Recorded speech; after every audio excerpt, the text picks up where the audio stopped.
it takes a bit of maybe initial risk, but I think once they see other people doing it and having some success with it, it makes you feel more confident that you could do it and you could have some success with it. So I think that's kind of where we're at with Downtown Sidney. I think it's a few business owners willing to take the risk, and now developers are looking at it like, okay, there's some potential here.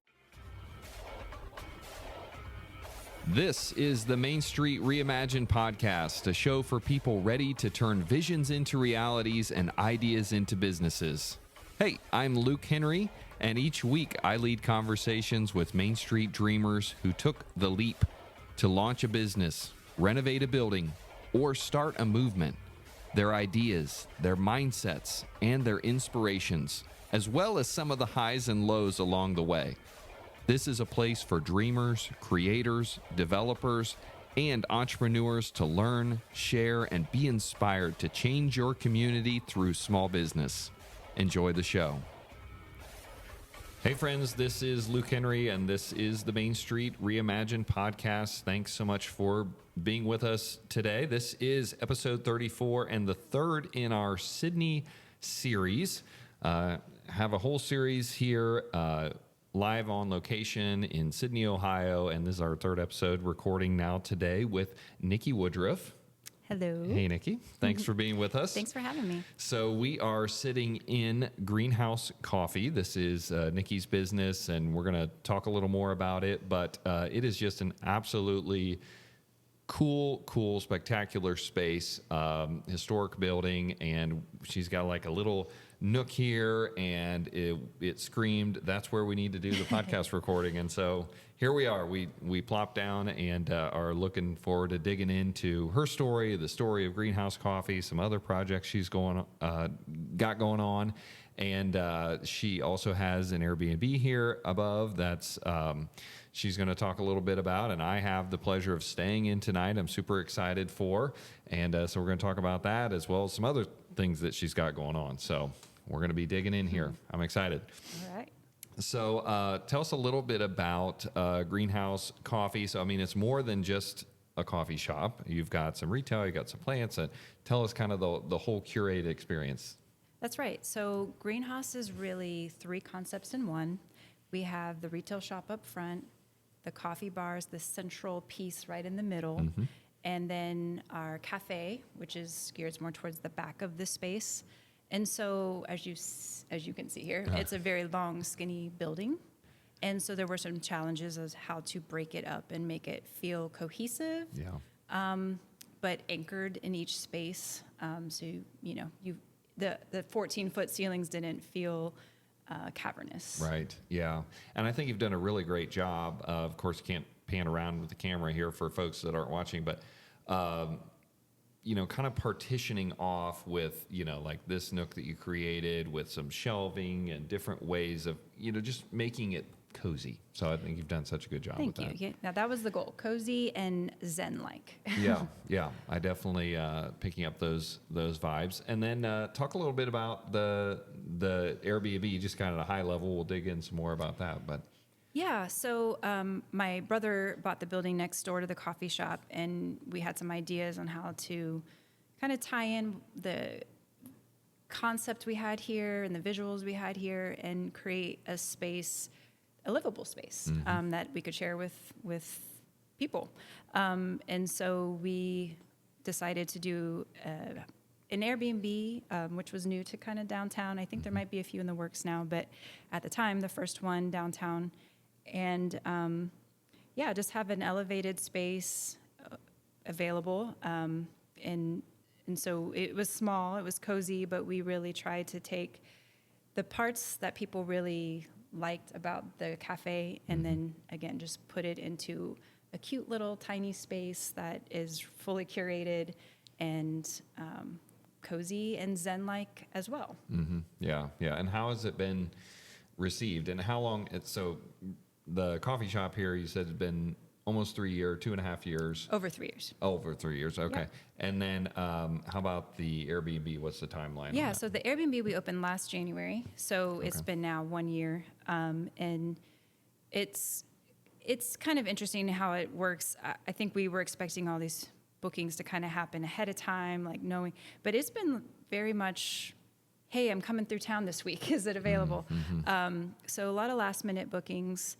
And then we actually had a gentleman from Canada who was doing work, solar energy work in the area. And he was looking for a place for about 6 months. And so we were like, hey, you know, we can charge more than a normal rental. He's a stand-up guy. You know, we felt good about it. So we actually, half the year we did that. So we've just kind of, the last few months have gotten back to having it available on Airbnb. So that's kind of where we're at. Yeah.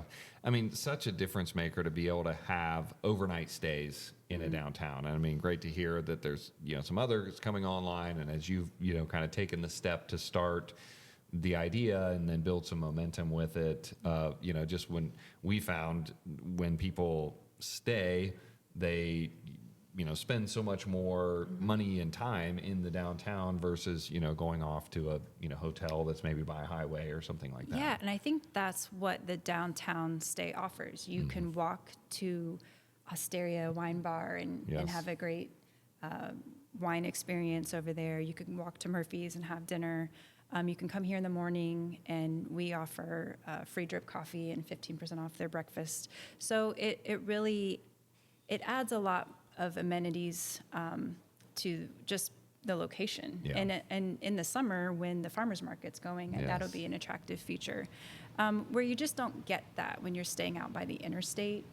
You're not getting a vibe. Not only a vibe, but really a full immersive experience. Because I mean, you can really experience all that downtown Sidney has to offer when you're here, and you know, you can see the things out the window, and you can go down and, you know, have a glass of wine or have a coffee or whatever, and be able to have the whole thing while you're right here. I love that. Yeah, and we had it rented out during the eclipse, which that was a big deal this year. Sure. And you know, downtown had some cool events going on. They brought their bikes. They could take it over to the trails. So, you know, things like that just again add to the experience and enhance the idea of having an Airbnb in a downtown location. Yeah. So before we kind of dig in really to all the different things that you're doing and upcoming stuff, let's kind of, you know, rewind a little bit to, you know, your story and how the different pieces of that story have led you to where you are today and given you the experiences and the confidence or the dream or whatever to do what you're doing. Well, it's a long, meandering experience, so I'll try to abbreviate it. But I've a lot of experience has led me to here, and I tell young people, all experience can be good experience because you learn. You take little bits of every little job you've ever had, and you can apply it down the road. You may not know how or when, but you know, each little experience really helps. Yeah, great perspective. So I had an office job. I was behind the desk. I'm a hands-on person, so it was really hard for me for a few years to just sit back there and be behind a computer. So my first creative outlet really was restoring furniture. Oh, okay. It started just as a hobby. I saw like a flea market flip show, and I was like, I think I could do that. So I started with a few pieces. Put them on Etsy, and they sold right away. And I was shipping them to like New York. Wow. And I couldn't even like make them fast enough. They were just like selling as fast as I'd make them. So after getting pretty good at it, I felt like I could make something of it. So I started there and just had like a refurnishing business, refinishing mostly mid-century furniture. And then that kind of snowballed into having a booth in a downtown. I started in downtown Tip City and then downtown Troy. In like vendor markets there. Yeah, okay. That was my first taste of having my own business. That was in 2015 that I started that. And then that started with me having a curated vintage shop in downtown Troy called Revival Haus. And as you'll notice, the Haus theme will carry its way throughout. That was my first foray into branding. And I did everything myself. I did the logo. I started my Instagram, started getting some good following, very hands-on. And then I really felt a passion for it. So I grew that business for 3 years, added the plants. That whole business took off in and of itself. didn't imagine I was going to have a plant shop, but that's what it turned into. And then was rocking and rolling, and then COVID hit. And that was kind of a pivotal time because I noticed at that point that the shopping habits were changing for people. And as you got used to shopping online, I kind of felt like brick and mortar retail was going to start diminishing and it was going to get harder and harder to make a living just doing retail. So that is where the idea came from, to start maybe moving into the food and beverage area, but taking the concepts that I had with Revival Haus and the aesthetic I had created with that brand and combining it with a coffee shop cafe. So that's where Greenhaus came from. Okay. So it was taking my plant business that, really just organically happened. I did not plan to have a plant shop in Troy. And then marrying that with coffee. And I'm like, what's every woman's dream? Plants and coffee. So that was the concept, plants and coffee. That was it. And so that's where I just used my downtime during COVID, and where I had to kind of close my shop for a bit, and just reimagined a new business, dug into a business plan, reached, for some reason, Sydney was pulling me in, and I couldn't really explain that. But my brother's from here, and he was probably steering me a little bit in that direction, but just reached out to Amy Brynick from formerly of Sydney Alive, and she was like, we got to get you up here. We really, whatever it takes. And she's the one who put me in touch then with some investors who were looking to help develop the downtown. So created my concept, my business plan, showed it to them, and they were like, yeah, we love this idea. We see that you've had this other business. You have a little history of growing a business. So they felt good about, I guess, moving forward with me and giving me that initial investment. And that is how I was able to do this project, because I certainly I wasn't planning to do this project for years and years and saving for just this project. So it all happened pretty organically, I would say. But all of those experiences fed off of each other. I mean, it was like baby step, baby step, baby step to get to this point. Yeah, very cool. A lot to unpack there. A lot of questions. So you mentioned how the plant shop just sort of like kind of organically got incorporated. I mean, tell me more about how that happened. Yeah, again, my first foray into like design was my bread and butter with my furniture pieces were these credenzas, and I would style them, and I would style them very cute with different products and plants. And then that would be my post on Instagram. And so I always started to incorporate the plants into the aesthetic. And then when I had my first brick and mortar shop, I was like, I need to add plants, mainly for decoration, for my own, like I just love to be surrounded by plants. And this would have been 2018-ish, 2018, I believe. So at that time, there really weren't any plant shops.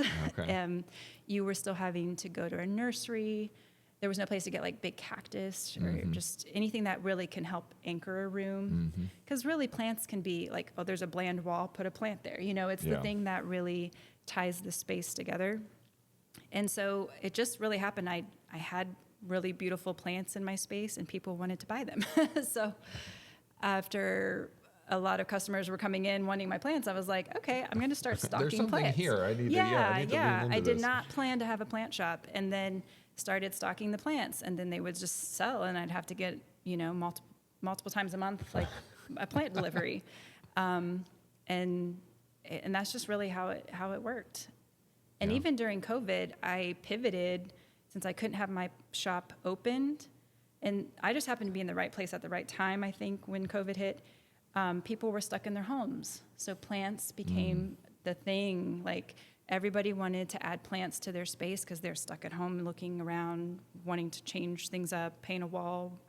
And so I started doing weekly Instagram sales.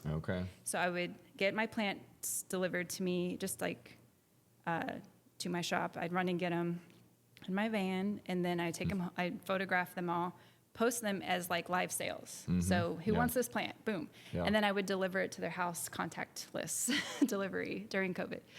And so that kept me afloat that whole time. Yeah. So cool. Yeah. How all that came about. And, I mean, just how you saw the opportunity as, hey, people are asking for this, like give the people what they want. They're trying to throw money at me. I need to figure out a way to take it. Yeah, right? exactly. It was like, okay, people want plants. They want cute pots. All right, got it. Unfortunately, like anything, when something becomes popular, other people want to do it. And then it becomes oversaturated. Yeah. And then before you know it, a little downtown is like 5 plant shops. Right. And to me, that's a part of, I think, what drove me to want to try something else, because I was just seeing, again, like, okay, well, I did this was doing well, and now someone else is doing it, and they're pretty much the same exact inventory that I have. I need to set myself apart more. I guess that's always my drive. Like, I need to try more. I need to do more to do something unique and different that hasn't been done yet. Yeah, yeah. And I think just that's the sign of a great entrepreneur, is being able to iterate and like see the opportunities. Where are the the open spots, where's the opportunities, what's not getting filled in the market that I can plug into, rather than, kind of being in the zone of sameness with others. Right. So at that time you were in Troy. Yes. And then ultimately when you moved here and you kind of expanded the operation and made it Greenhaus. So then you added the coffee. So, I mean, some people might, of course, people like coffee, but there's more to it, to actually open a coffee shop than just liking coffee. I mean, so tell us a little bit about that, that part of the journey. So when I say I had zero food and beverage experience, I mean, like, I had zero. Actually zero. Zero, yeah. So I became friends with Noah and Megan from Purebred. Yeah, I actually know them. Okay, yeah. Really great folks. Great people. Yeah. And my husband and I just started talking when we kind of were like, is there a way to partner to, like, I still have my retail shop and you have your coffee shop and we kind of work? And he's like, I don't want to have another location, but I will help you guys have your own location. Yeah. And that was kind of how it started. So, Noah was very integral to getting me the knowledge that I needed, knowing what equipment I was going to need, helping me with my budget. He was even kind enough to share what his business plan looked like, talking through like projections, how many customers a day, that sort of thing. And truly, like, would not have been possible, surely, without that help. Yeah, Because, yeah. I mean, I think any smart person should look to other people who Yes. have the experience that you don't have, and work towards learning as much as you possibly can. Yes. I definitely didn't want to go into this completely ignorant, and I mean, a little ignorance is good, otherwise you might not do it. but I wanted it to be successful, like, as soon as possible, and be good and be great. So we've worked with them since day one. They're still our roasters. We get our espresso from there, our cold brew, and some of our drip coffees. They even our bag coffee still comes from them. It has our branding, but they are the roaster. Sure, We are not in the roasting business. Yeah. That's a business I do not want to personally be in, but what they do is amazing. I love, I love them as people, but what they do for the community, their vision, everything is amazing. And it was great for downtown Troy to get something like that. Yeah. And I wanted to kind of take the quality of a third wave coffee shop, what they had brought to Troy, and put maybe a female spin on it to bring that up to Sidney. Yeah, yeah. So cool. I didn't know that you know them. And I mean, I met them 5 or 6 years ago and have watched their journey as well. I mean, at that time they just had their one location. They were not roasting and doing all of that, but they've of course since expanded and then added roasting, and I mean, have really grown and are, like you said, just fantastic people. Right. And but good on you for that approach. I think again, there's a lot to be learned for those that are listening in terms of just finding someone that's doing something really well And I mean, I think you did it right. You went to them and said, hey, do you want to be part of this? And they're like, no, but we're happy to help. And so many people are happy to help, especially when it's in a non-competitive area, and I mean, that's not even that far from here, but, people, coffee is a very localized thing. So, it's not competitive. You can, help each other out. Right. And for us, it was important to not be a copycat of what they were doing. Right. But and I had to reassure him that, like, I have my own vision, my own concept, but we love your product and we want to partner with you with your product. And we love that it's local. We love to support other small businesses. So that was our goal. Yeah. Really cool. So again, new concept, marrying all these experiences and things together. And somewhere along the line, you also added additional retail stuff here. So you have some retail, kind of traditional retail selection. So tell about how that came into the mix as well. So after a few months of being open here, I actually closed the Choice Shop and moved everything up here. And so everything's in one location now, which is a lot easier. Sure. But really, the concept has changed because it was curated vintage goods, which means I had to go and find all these amazing little finds in various thrift stores, antique shops. Now it's a little more traditional retail, but I partner with various local vendors. So I'm actually doing mostly consignment now. Okay. So it's local vendors that have their products. They bring it here, and it's like a little showcase for them. Yeah.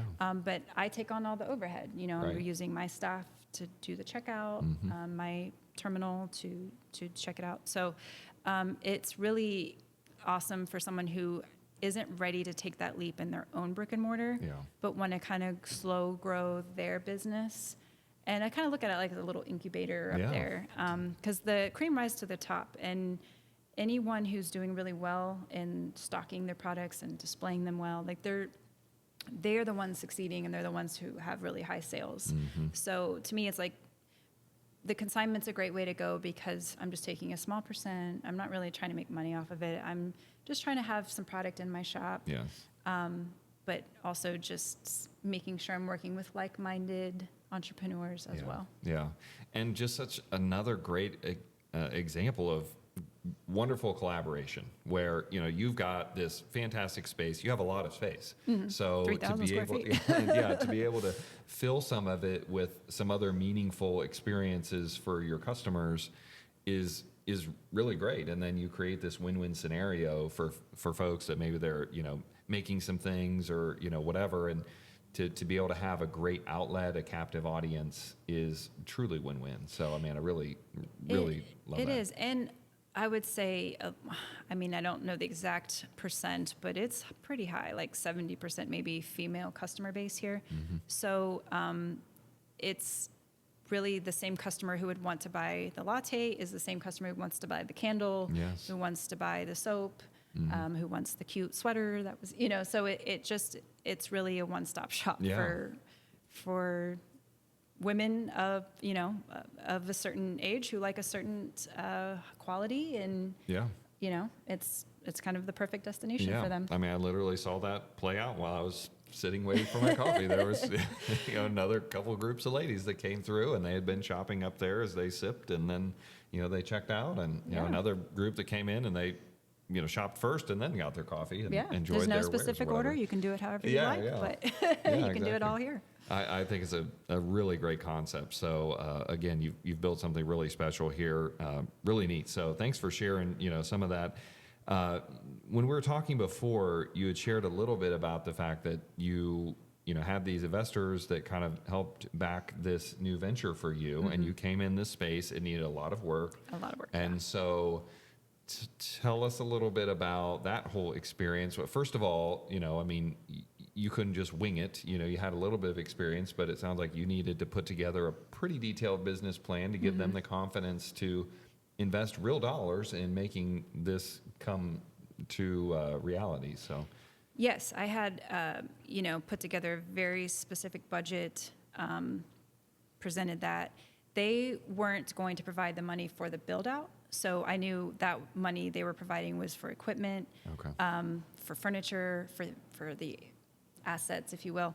But because they didn't own the building, that wasn't part of the deal. So I had to be really creative about the build out because, again, this was all kind of falling into place really quickly. I didn't plan years in advance for this. So, I had some money ready to go, but it had to be done a little bit on the cheap. But unfortunately, my style and taste isn't very cheap.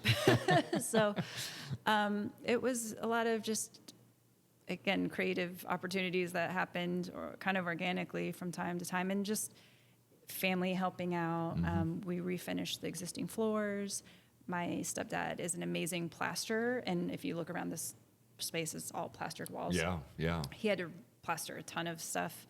Floor to That's ceiling. like a lost art too. I mean, Yeah, that is it not is. just something you can go hire somebody off the street. No, I'm very lucky to have somebody like that available to me because it is a lost art, and not many people have the skill level that he has to do it to the way it needs done. So, floor, ceiling, walls, every little bit was touched, and there were different rooms before, so there was some demo that had to happen.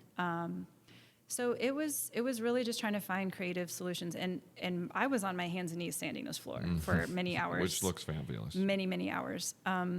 So once I guess I'm just like, once I get something in my head and I'm very driven that way, I'm kind of like a maniac, and you can't really stop me. If I had a plan to get the floors done in a week's time, they're getting done in that time frame. And truly, the whole project stayed on time because I knew, to me, time is money. Yeah. And if I start paying rent and I'm not done within the time frame that I had I have all this carryover cost, and I have no income coming in. So I set that November 17th deadline for when we are going to open. And by God, we hit that deadline. That's awesome. We that hit doesn't that happen deadline. very often. So kudos to you. Thank you. Yeah. But I also had the building owner. She was very sweet to give me a couple months free, knowing I was putting a ton of money into the space. So that helped as well. And so I would just say always try to negotiate with your landlord if you can, Sure. if you don't own the building. And because we didn't own the building, I also wasn't going to go too deep into what I was spending on the build out. This is a big enough investment, but when you don't own the building, that's a risk. Yeah. So I had to try to be as smart about it as I could. And really, I mean, there's plenty of things I wished I could have done, or I could have afforded a little more extravagance here and there, but I had to talk myself out of it and be like, look, stay on budget, because I think that's probably one of the biggest mistakes small businesses make, is going too hard on their build out. And just every little thing they want to do, they'll spend that extra money and do it, and not really have a plan on how they're going to make it back. Yeah. And that can be the nail in the coffin for a lot of small businesses. Yeah, no, I've seen that play out as well. I think that's really wise advice. And, having that budget up front and then being committed to really stick to it, it takes a lot of restraint, because there's a million different ways that you can spend money as you're launching a business. But, you and I talked a little bit before we went on air, like some of the creative ways that you gave a really elevated look without spending a lot of money. Can you, kind of share a few of the most impactful from your perspective? Yeah, well, actually, the nook we're standing in right now, this was a complete happenstance. There's actually a radiator. There were 2 radiators in the middle of the space. Okay. And we weren't going to try to pay all this new money for different HVAC systems, so we kept the radiator heat. There's a boiler system. The 2 radiators in the middle of the room, so we literally built the bar around one of them, and this little nook is like, there's a divider beyond the other side of the plants. That is a radiator being covered up by that white box. Wow. Created a little sitting nook there, and then on the back side of that, we were like, I've always liked these little pergola. We call it the pergola room. I just like the idea of separating a space so it feels more special. Yeah. And so that's what we did with the slatted wood here. And then I used paint is always the cheapest possible way to elevate a space and to make it look totally different, transformative. So I had a friend who is an amazing muralist. Kristen Keller. She's actually blown up since then. She's done probably every mural and every cool business I've seen from here to Dayton. But we were brainstorming some ways to incorporate these wall sconces we added and adding color to the wall. And so we just started doing these like zigzag, like freehand kind of things around it. And I love the way it turned out. I mean, it's kind of wacky and silly, but it created something interesting on an otherwise white wall. Yeah. And that's just a really good way to transform a wall on a budget. Fantastic. Yeah. Yeah. Yeah, and you mentioned even just the wall sconces. I mean, light fixtures. I'm obsessed with light fixtures. I notice them in every space I go into, and my kids, my wife make fun of me, but crucial. You've just completely transformed the space with those. I mean, right above us, these are IKEA lights that I covered with. It's a spray paint that adds texture, so it looks like clay. Because I wanted them to look like ceramic, but I couldn't afford ceramic, so I made them look ceramic just with paint and that spray can. So that above us was probably a $200 project. Yeah. If that. Yeah. Yeah. And as we mentioned too, though, I couldn't afford real tile in the bathroom, so we did like a hand painted faux tile look. Again, because as much as I would have wanted to do real tile, you got the cost of the tile itself and all the material, and then the installation of tile, which you need a real professional to. Right. I'm not a tile expert. That would have been something I'd have to hire out. So, we just try to elevate each part of the space as cheaply as possible. Yeah. Yeah. Well, again, I can't say enough good things about it. I think you've done a fantastic job. If people are looking for inspiration on some of these different concepts that we're talking about, as far as like the way you've partitioned different areas and nooks and some of that, as well as, some of the ways that you've value engineered a really high end look without a lot of extra cost. I invite them to come over and check out. I mean, it's awesome. So we talked a little bit about the Airbnb, but maybe digging into that a little bit more as well. I mean, again, kind of see your design vision and handiwork coming to life there as well. And it sounds like that genesis was just, again, sort of seeing a need in the market and capitalizing on it, right? Right. Yeah, I think we saw this space, saw kind of the trends that were happening, knowing not just, like short-term rentals like Airbnb, but short-term rentals in this sense of a month, 2 month, 3 month. There's a real need for that. Traveling nurses, executives. So for us, we thought, well, if we make a really elevated space, perhaps we would attract, working professionals who just need kind of a temporary housing solution. So that's probably more the direction we plan to go. Like I said, we had that 6 month longer term rental. Started shorter and then it kept kind of extending, which was fine by us. Again, it's, you have that income coming in. Airbnb, you just never really know. You might get a couple bookings a month. We're not in a metropolis here. Right. Yeah. So there's not a lot of like tourism reasons to be here. So if you're coming through Sydney, you're usually here for family visit, wedding, reunion, or for work. So that's kind of the market that we saw, the need that we saw. Housing in general is a huge need in every downtown. So for us, this shorter term rental is still a unique market that is worth exploring. Yeah, yeah. I know we compared notes a little bit in terms of, we have 5 Airbnb units in downtown Marion, and I think I was surprised. Sounds like maybe you were not, about, we thought of the wedding guests, the out of town visitors for family or friends or whatever, but we didn't necessarily, I think, fully appreciate the need from a business person standpoint, during the week, which is great because it's hard to just carry the expenses of an Airbnb only on weekend visits. So, have you noticed that dynamic as well? And, how are you leaning into that, if at all? Yeah, absolutely. That to us is the goal to get it rented out during the week. So we've talked and partnered with some of the other industries downtown, or not downtown, but in Sydney. Right. So there's a lot of big corporations Yeah, here. So I've even had medical professionals, doctors reach out who are maybe just here temporarily at the hospital. And a lot of times it's like, oh, sorry, it's already rented. Right. So it's interesting to see what kind of interest we've had and who it's been from. And sometimes we just get that, I just need like a little getaway for a day or two, or I want to like focus on some business stuff, and they'll just rent it for a night. Mm-hmm. That's been pretty surprising too. I think just the really just one night rental of a random weekday that you weren't really expecting to have it rented out. Yeah.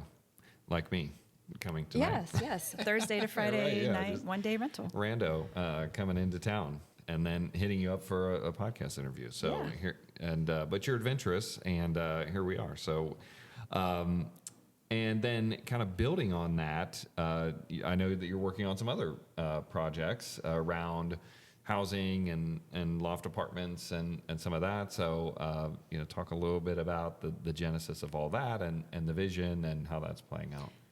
Yeah, so my brothers and I have kind of started working together. So the Airbnb was our first project, and my older brother is an attorney downtown, so he's always had a passion for property and real estate. So he will acquire random buildings from time to time, and always kind of lucks into it somehow. But and he knows that I have a passion for design.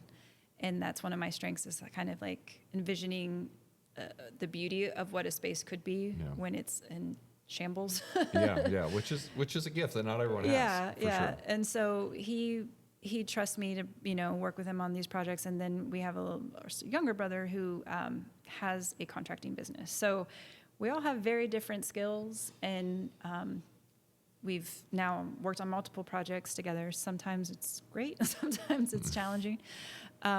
But we're all bringing something different to the table. So we have the Airbnb next door to the coffee shop, and we just finished some apartment buildings above his office.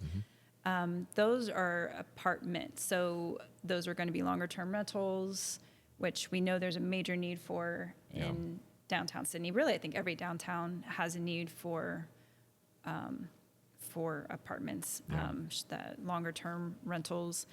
But there are challenges to renovating second and third floors of these older buildings. Right, yeah. A lot of challenges, and it can be expensive. And so I get it. It's, and I'm not using my money per se to do these projects. So I get to come in and like have all these ideas, and then, we have to be like, okay, well, we have to scale some things back. But ultimately, the projects have turned out really great. I've had really great feedback on them.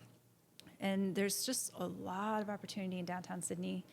So that's the exciting part, just to continue to like take a building, rehab the second or third floor, and keep growing it, because it's a good time here. Other places, the market's really maxed out, and it's a lot more expensive to acquire the building and then to do any work on it. So I think that's what Sydney has going for it, is it's still pretty affordable for what it all has to offer at this point. So it's a good opportunity for anyone who is interested in developing. Yeah.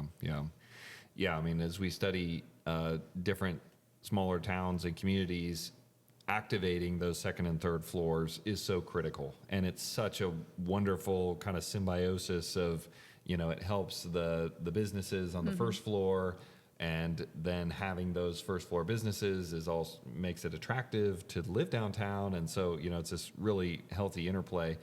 But as you said, it can be challenging. So, I mean, can you speak to a little bit of some of the challenges that you've seen in these projects as you've, planned and are now executing? I mean, again, it's the wiring, some of these, it's a hazard. There's you take down the drop ceiling and it's just, things are just hanging down, and you're just like, oh my gosh, we're so lucky there hasn't been a fire yet.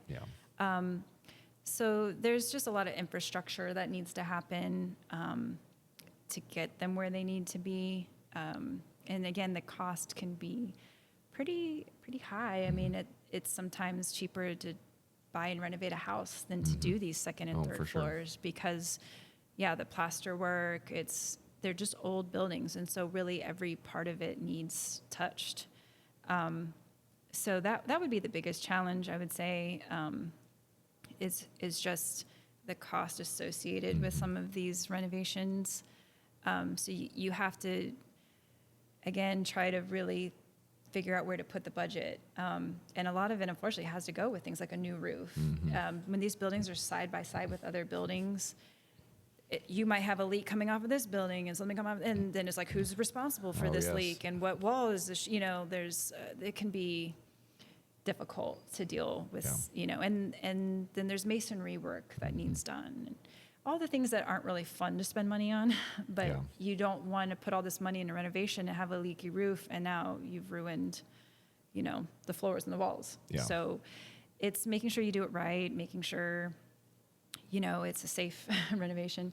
And then ultimately the goal is to make it look like an amazing transformation, which is where I get excited. Yeah.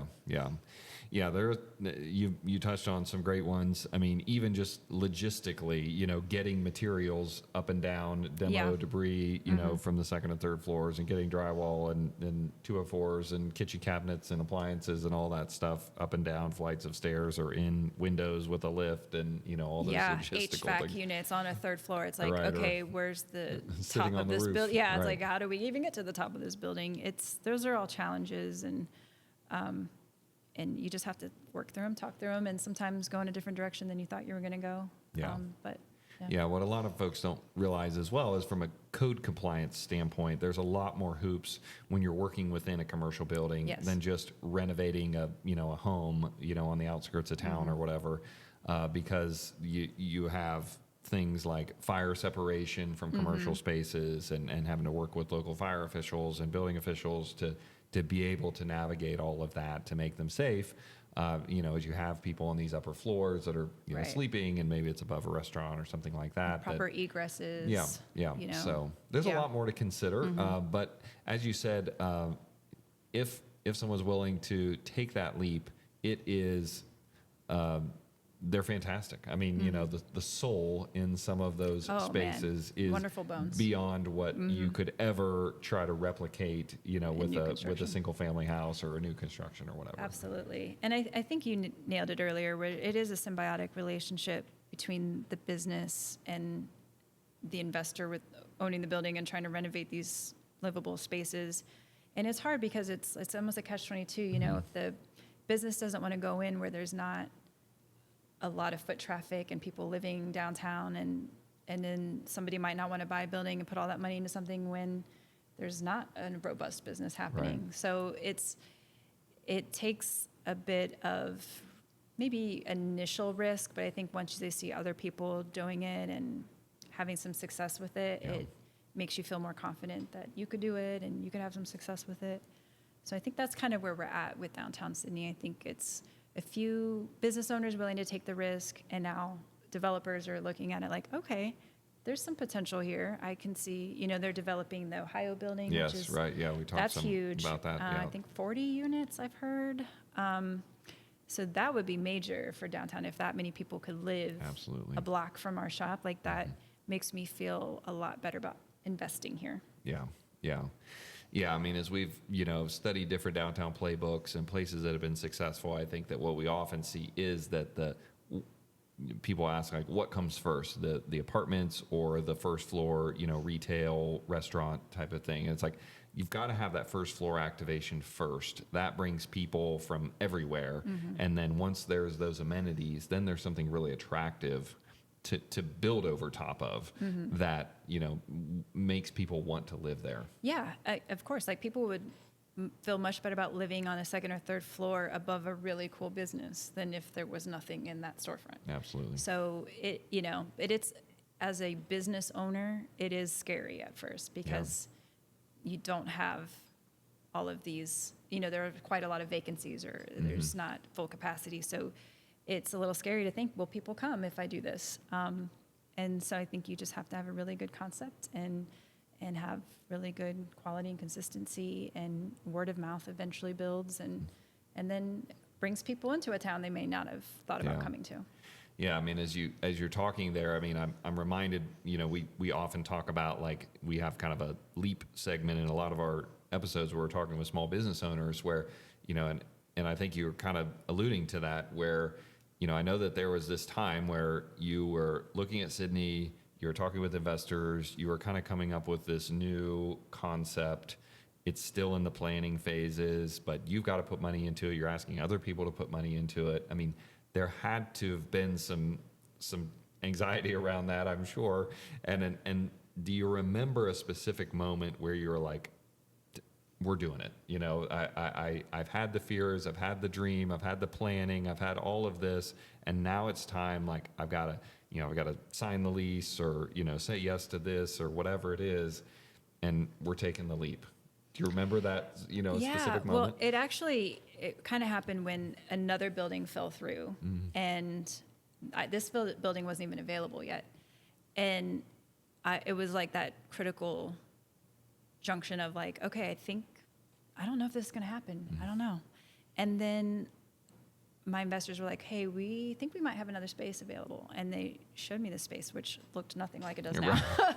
I had to see, I had Beyond to really, the peeling paint and because the I had chip designed a plaster. space for a different building, and Okay. then I had to just stop and like reimagine this building and the feeling I was getting from this building. I had to like look around and really be like, okay, can I envision a coffee shop here? Like, is this? And the more I started to like replan it out, I was like, I have to do this. I have to do this here. This is the right space. It has beautiful ceilings. It's long. I have room for all the concepts. It just felt like it felt right. And so maybe too much I was leaning into the fact that things were kind of just effortlessly happening in the right way, but it just was, okay, I feel confident in the concept. I feel like this is the right space. Everything just was moving slowly. It signed that lease, and then it was like, all right. I don't even think I thought too much about it. I was just like, let's get to work. Yeah. Like, I signed the lease. I have this much Let's time go. to get it ready. Let's go. Yeah, roll up the sleeves. Let's go. And just kind of like I said, a maniac, just working day and night, just trying to make it happen. Because once I made that decision, I don't think anything could have stopped me at that moment. I was like a woman on a mission. My husband's a little more of the safe one. I think he was like, he had some cautions and concerns about the idea of going into a business and going into debt, to start a business. Sure. Everything I had done to that point, I didn't accumulate any debt.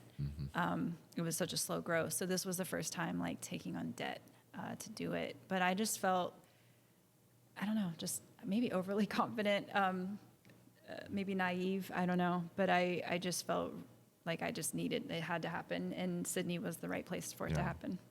Yeah. Yeah. I mean, what would you tell someone that's, maybe at that critical juncture and they're, a little unsure and, but they, maybe feel some of that confidence. They really feel compelled to take the leap. I mean, what would you say to that person? The thing I always tell people is just really make sure you've done your research, though. Like, have a very solid business plan. Yeah. Crunch those numbers. And again, hold yourself back from like the crazy build out of your dreams and just like scale it back, because you can maybe get there, but you don't need to go crazy in your first try. Yeah. Build it up. Maybe you'll get to do a remodel a few years in and do it just the way you want. But start realistically, and make sure you don't get too over your head or in too deep where you can't dig yourself out. Yeah. Because if your business plan is good and your projections are decent, you should be able to make it work, the first few years, and then kind of reevaluate your sales and your expenses. I will say I was naive to the level of expenses I would have with this kind of Yes. business. Also, again, it was just coming out of COVID, but inflation hit really hard after we opened. Yeah. So I was naive to that. But you have to be able to pivot Yeah. and, raise prices when you Yeah. have to, and just constantly reevaluate your numbers. And and sometimes it's hard to fight that, the battle of wanting to do certain things a certain way and be stickler about that. Sometimes you have to let it go and be like, okay, I really wanted to do it that way, but the numbers are telling me I need to do this. I need to eliminate that. And sometimes you just have to be a bit of a bulldog about it. Yeah. You can't do everything. You can't do it all. You can't stock it all. You'll have clients or customers tell you, oh, I wish you had this. I wish you had that. Yeah. And that would be cool. But, you don't own my business. You Right. don't see the numbers. I can't do everything. I have to figure out what works, what doesn't work, and be smart about it. Yeah, absolutely. What were a few of those expenses that were particularly surprising, early on? Oh, well, I will say payroll. I really, Right. I was I was used to having like 1 or 2 employees and it not being a big deal. I could pay them a pretty high hourly wage. And to operate this type of business, you need people. And on a Saturday, I run with about 7 or 8 people. Yeah.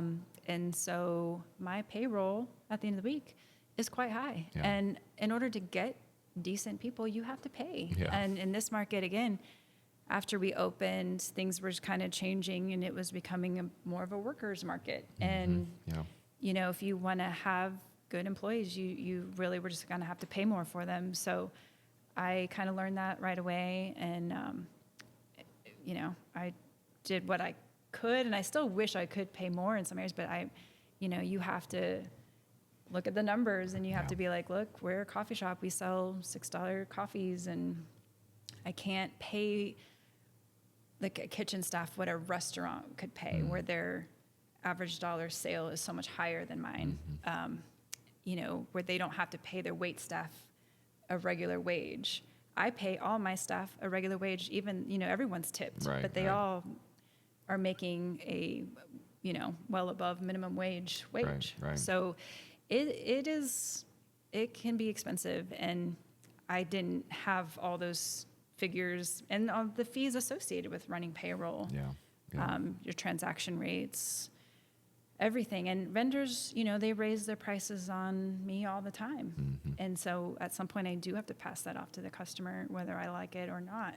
Yeah. It's just the way it is. Yeah. Those are really tough decisions. And Yeah. it can be really difficult, even emotional sometimes, to have to make those decisions. And, but you just have to do it, Yeah. learn and adapt over time. And it sounds like you've been able to find that right balance of flexibility and also sticking to your guns on, the important matters. So we've talked about some of the challenges with, having this business. Any joys that come to mind, fulfilling things that, maybe you didn't expect when you first started? I would say my biggest joy is just when I come in on a Saturday and this place is just full.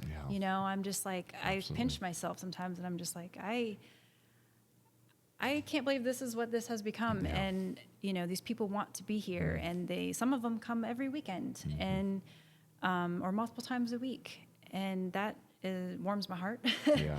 And it makes all the hard work and all the energy and just the financial investments and all the things I've had to do over the last 3.5 years worth it. Yeah. And I love seeing people in this community who have never really felt like this community had a lot to offer. Now just being like, wow, I can't believe we have this in our town. Yes. And they're grateful, and they come up to me all the time and they're just like, man, this place you've created, your food, your staff is amazing. They're so complimentary. And so I think that's what drives me. Yeah. That's the real blessing I've gotten from this is the community. This is the place where people can come together and hang out and talk business, hang out with friends, plan a wedding, whatever it is they're doing. And I love that we now have something like that for the people of Downtown Sidney. Right. Yeah. You've helped build the community, and the community helped build you. Yes, Which is absolutely. It beautiful. is symbiotic. Yeah. Yeah, love that. Well, I'm sure we could end up talking all day and all night here, but I'll probably wrap it up there. I'm so grateful for you agreeing to share some of your story. I definitely think that there's a lot of, not only really wise advice that you've shared with folks that may be considering starting or growing a business, but also some resonance with people that are in the trenches and are feeling some of the challenges that you felt, and also some of the joys. I think that as entrepreneurs, we feel all of those multiple times a day, sometimes, the ups and downs, and it's good to know that other people are experiencing those, that you're not alone, you're not crazy. So thanks for sharing from your heart on all of that. So I'll allow you, if you would, to share a little more. If folks are like, hey, I've got to get over to that place, or that Airbnb sounds like a great place for us to find for a weekend, how they can follow you and look up that information. Yeah, well, I would say we're an Instagram savvy place. So that's probably the best way to reach me, to see what we're about, to kind of get a glimpse of what we do here, what we have to offer. And our Instagram is at Greenhaus Coffee, and it's Greenhaus_coffee, sorry. And there is a link to our Airbnb as well. It's called Terra Haus. It's inspired by the desert and our travels out west, while just trying to still be very minimal, some modern, but warm and zen-like, much like this space. Yeah. And yeah, so you can kind of get a glimpse of everything there. We do have a website, but it's pretty much just rehashing what's on our Instagram. But if you go to greenhauscoffee.com, you can also see a little glimpse of the photos and the kind of curated look that we have created on there. Yeah, love it. Well, thank you again, Niki, for your time today and for sharing with us. I know that folks are going to get a lot of benefit out of what you shared. So to our listeners, thanks again for stopping by for this conversation. We're going to continue on with another episode coming up next week. So please be sure to follow along. It means the world to us if you share this with somebody else who could get some benefit out of it, and hope to catch you on the next episode here. Thanks for listening to the Main Street Reimagined podcast. To learn more about Main Street Reimagined, Henry Development Group, or our work in downtown Marion, Ohio, please visit mainstreetreimagined.com. If you want to connect, or if you know someone who we need to interview, shoot us an email at info@mainstreetreimagined.com. Until next time, keep dreaming and don't be afraid to take the leap.